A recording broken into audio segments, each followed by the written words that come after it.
began to receive food aid as the government moves in to cushion the affected families. The aid comes as a separate initiative was launched to provide water tanks and other basic needs to families displaced by heavy rains in Kambindege camp in Marigat.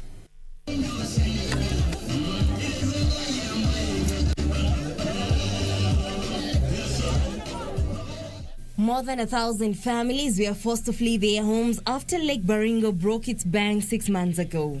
In efforts to cushion the affected families, a joint donation exercise spearheaded by the Turkish embassy was launched to provide basic supplies to affected families living within Kambindege camp. For giving us support, particularly in a very critical area. You know, water is life, and there is no life without water. They have provided this camp with what we'll consider sufficient tanks. With this COVID situation, certainly this is a very, very important step forward in terms of addressing the needs of our people. Devolution Chief Administrative Secretary Abdul Bahari says the government is in the process of availing food aid to families displaced after Lake Baringo burst its banks. Our role in disaster coordination, together with the county government as a shared function, is what is critical to us.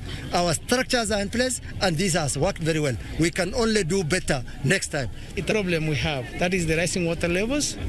We have the short-term interventions, which is actually to alleviate the livelihoods of these people, to give them shelter, to give them food, and then to give them water. Other stakeholders lauded the initiative, saying it will cushion the families from suffering in the wake of the pandemic. Please come on board to support us. The problem is big.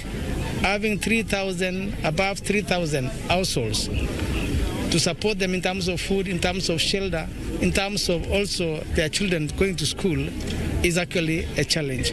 We want to make new realistic projects that can meet the priority needs of these people for the next year.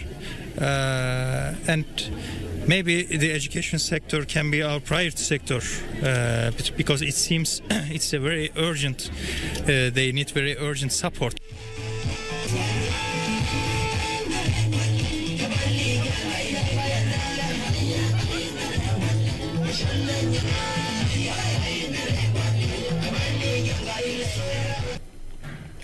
Now, Christmas has come early for often